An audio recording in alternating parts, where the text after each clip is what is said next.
हाय बच्चों, मैं धीरज कुमार साहू, भौतिक विज्ञान प्रवक्ता। कक्षा 11 में काल, ऊर्जा एवं शक्ति के अंतर्गत हमने काल के बारे में जाना, शक्ति के बारे में जाना, संरक्षी व असंरक्षी बलों के बारे में जाना। आइए अब बढ़ते हैं ऊर्जा की ओर। ऊर्जा क्या है इसको समझें। तो हेडिंग आती है हमारी ऊर्जा, एनर्जी। क्वेश्चन उठता है ऊर्जा है क्या। काल करने की समय दर को हम क्या, काल करने की समय दर को शक्ति कहा था समय के साथ, और काल करने की क्षमता को ऊर्जा कहते हैं। तो परिभाषा बन गई, काल करने की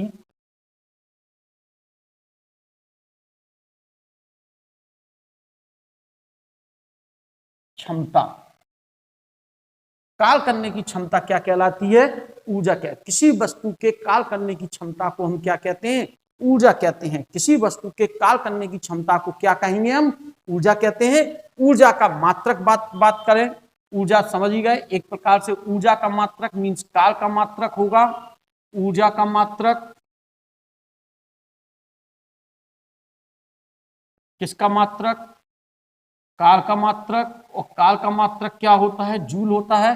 तो इसका मात्रक क्या होता है, जूल, यानी जूल होता है। कौन सी पद्धति में है, एमकेएस पद्धति में है। अगर हमसे कहता सीजीएस पद्धति में, सीजीएस पद्धति में काल का मात्रक क्या होता, अर्घ होता।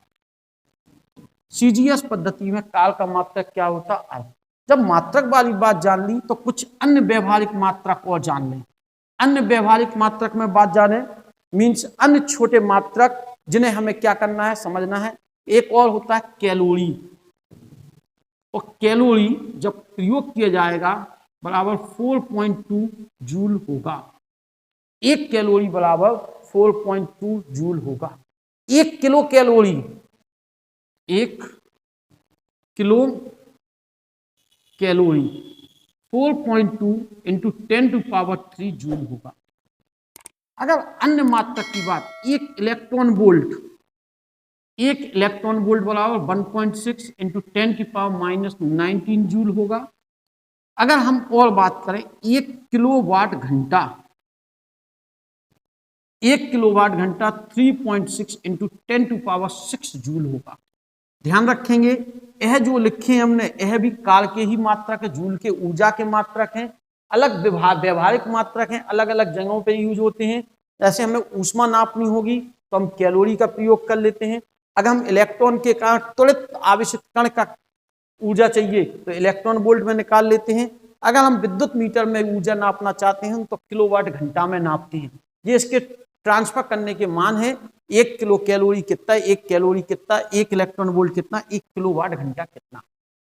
अब जब हम और आगे को बढ़े, ऊर्जा की बात की, तो ऊर्जा के कुछ प्रकार जानेंगे हम। क्या जानेंगे, ऊर्जा के प्रकार।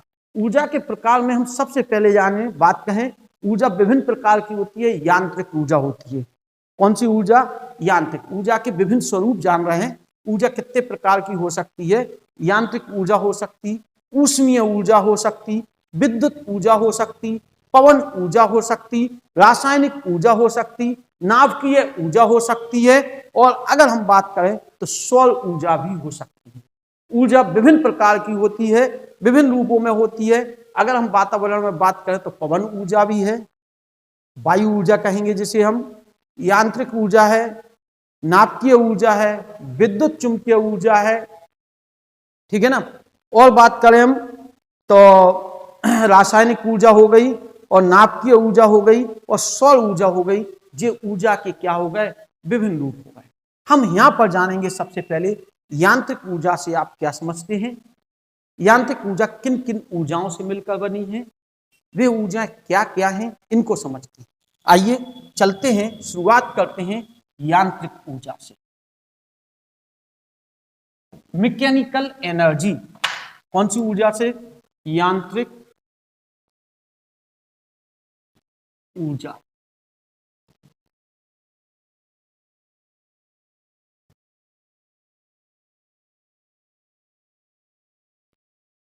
मैकेनिकल एनर्जी, यांत्रिक ऊर्जा,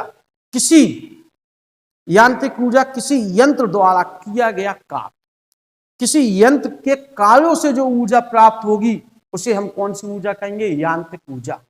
किसी यंत्र की यांत्रिक कार्यों से प्राप्त ऊर्जा को हम क्या कहेंगे? यांत्रिक ऊर्जा कहेंगे। या किसी यंत्र की जो काम करने पर ऊर्जा होगी उसे यांत्रिक ऊर्जा। अब यांत्रिक ऊर्जा बात आई, किसी यंत्र में दो ऊर्जाएं होती हैं, पता है कौन कौन सी? एक गतिज ऊर्जा, एक स्थितिज ऊर्जा। अगर वह गति कर रही होगी तो गतिज ऊर्जा होगी, और अगर वह रुकी होगी तो क्या होगी? स्थितिज ऊर्जा। बीच की भी स्थिति हो सकती है, वह कम गति करे, कुछ स्थिति में रुकी रहे। तो यांत्रिक ऊर्जा उसकी दो ऊर्जाओं से मिलेगी। यांत्रिक ऊर्जा यांत्रिक कार्यों से प्राप्त ऊर्जा, यांत्रिक कार्यों से प्राप्त ऊर्जा है। दो ऊर्जाओं से मिलकर बनी होती है। मैकेनिकल एनर्जी जो होती है ME, दो एनर्जी, काइनेटिक एनर्जी और potential energy. Means kinetic means यांत्रिक ऊर्जा गतिज ऊर्जा प्लस स्थितिज ऊर्जा के योग के बराबर होती है। मैकेनिकल एनर्जी या टोटल एनर्जी भी कहें हम इसे, बात एक ही है। किसी यंत्र की एनर्जी, कुल एनर्जी निकालना चाहते हैं तो दो प्रकार की ऊर्जा होगी उसमें, एक गतिज ऊर्जा होगी और एक स्थितिज ऊर्जा होगी। पहले हम चलते हैं गतिज ऊर्जा की ओर। जब हम गतिज ऊर्जा पढ़ लेंगे फिर पढ़ेंगे हम किसको? स्थितिज ऊर्जा को। तो गतिज ऊर्जा से आप क्या समझते हैं?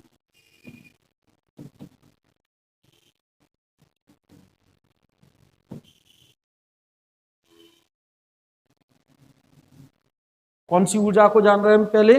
Kinetic energy, kinetic energy. ठीक, गतिज ऊर्जा क्या है? पहले हम गतिज ऊर्जा को पढ़ेंगे। किसी वस्तु में गति के कारण जो ऊर्जा होती है उसे हम उस वस्तु की कौन सी ऊर्जा कहते हैं? गतिज ऊर्जा कहते हैं। वैसे हम गतिज ऊर्जा को दो प्रकार से परिभाषित कर सकते हैं, दो प्रकार से माप हो सकती है। किसी नंबर पहली, किसी वस्तु को विराम अवस्था से गतिज अवस्था में लाने में किया गया कार्य। कौन सी अवस्था से? विराम अवस्था से गतिक अवस्था में लाने में कार्य। या दूसरी परिभाषा कहे, किसी वस्तु को गतिक अवस्था से विराम अवस्था में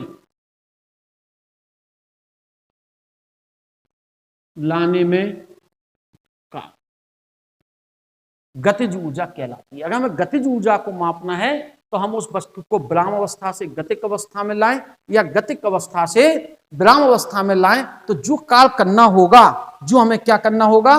काल करना होगा, वह काल उस वस्तु की कौन सी ऊर्जा? गतिज ऊर्जा कहलाएगी। क्या कहा? फिर से रिपीट कर दें, किसी वस्तु को हम कौन सी अवस्था से? विराम अवस्था से गतिक अवस्था तक। विराम से मीन्स रेस्ट पोजीशन से मूव पोजीशन, मोशन में हम ला रहे हैं, तो जो काल होगा, जो बल्क होगा, वही क्या कहलाएगी?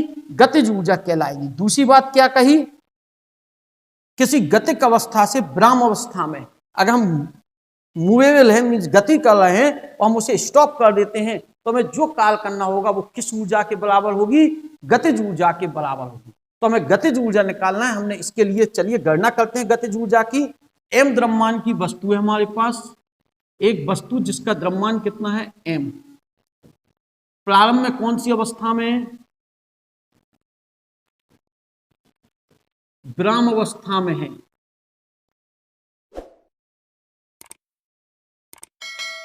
अर्थात क्या है मतलब?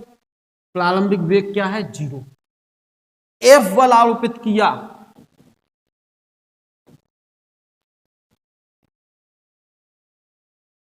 वस्तु कितने त्वरण से? A त्वरण से क्या होती है? गति करती है, v वेग प्राप्त करती है।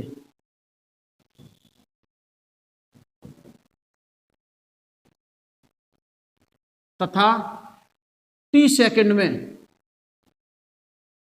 s दूरी क्या कर लेती है? तय करती है।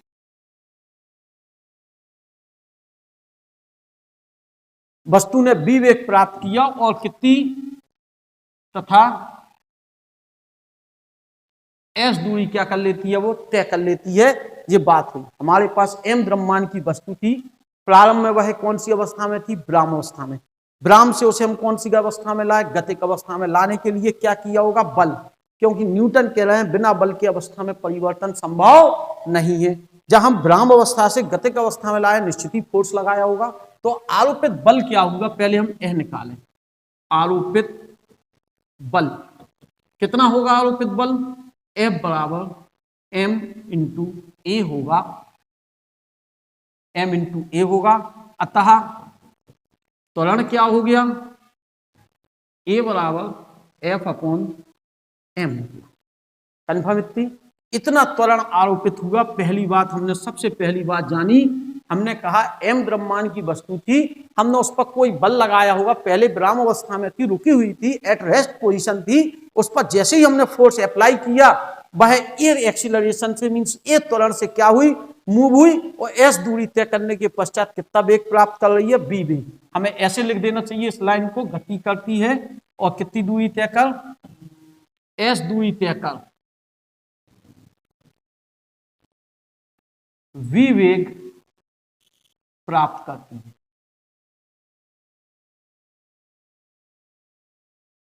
ये ज्यादा अच्छा, लाइन सही बन गई, ठीक है। तो इतना बल लगा, त्वरण आया जी हमारे पास, इतने त्वरण से वह वस्तु क्या कर रही है, गति। गति के समीकरण से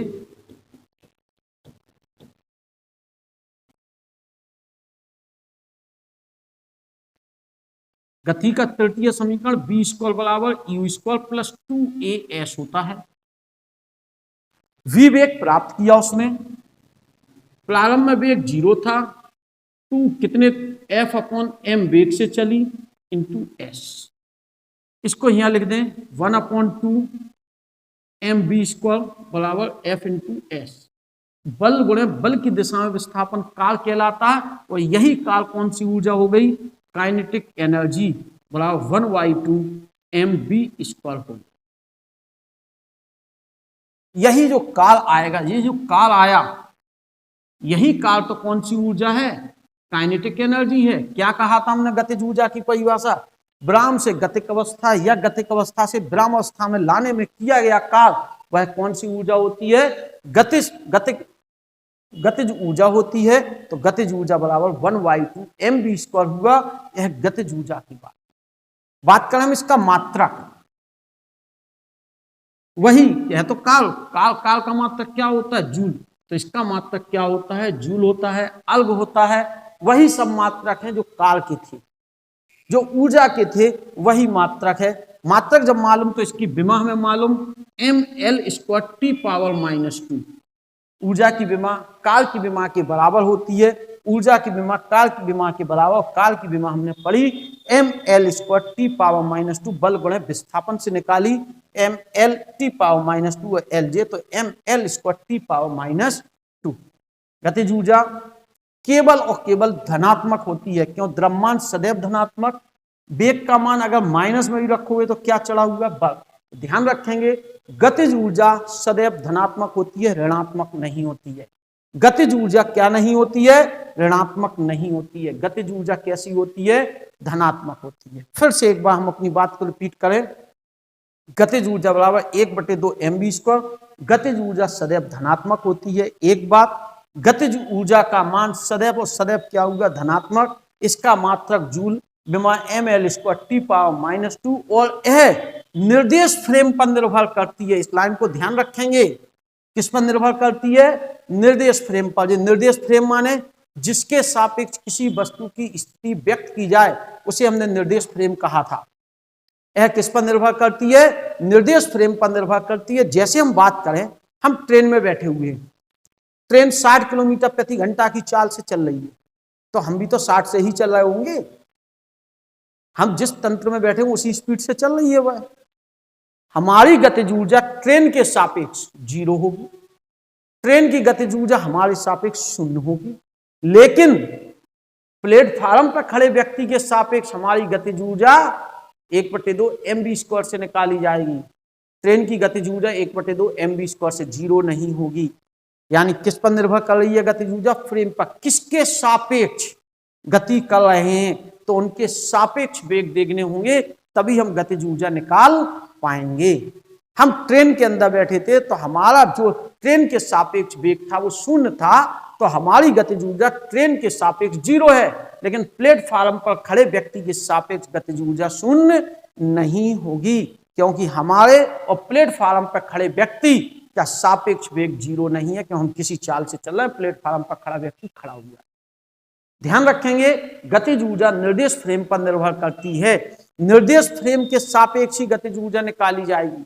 किस फ्रेम के सापेक्ष चाहिए, ध्यान रखने वाली बात है। एक बार हम फिर से रिपीट कर दे रहे हैं, यांत्रिक ऊर्जा, यंत्र की यांत्रिक कार्यों के कारण जो ऊर्जा होती है उसे यांत्रिक ऊर्जा कहते हैं। यांत्रिक ऊर्जा 2 ऊर्जाओं से मिलकर बनी होती है, गतिज ऊर्जा प्लस स्थिति ऊर्जा। तो पहले हम जानेंगे गतिज ऊर्जा के बारे में। गतिज ऊर्जा के बारे में सिंपल सी बात बताई, वस्तु को विराम से गतिक अवस्था में लाना है या गतिक अवस्था से विराम अवस्था में लाने में किया गया कार्य कौन सी ऊर्जा कहलाएगी, गतिज ऊर्जा कहलाएगी।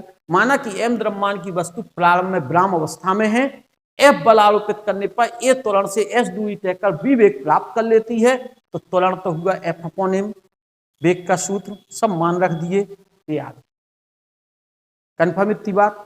अब हम चलेंगे किसकी ओर, स्थितिज ऊर्जा की ओर। लेकिन उससे पहले हम कुछ चीजें और गतिज ऊर्जा के बारे में जाने, जैसे गतिज ऊर्जा संवेग में संबंध जान ले, काल ऊर्जा फिर में जान ले, फिर हम चलते हैं स्थितिज ऊर्जा। ठीक है, आइए।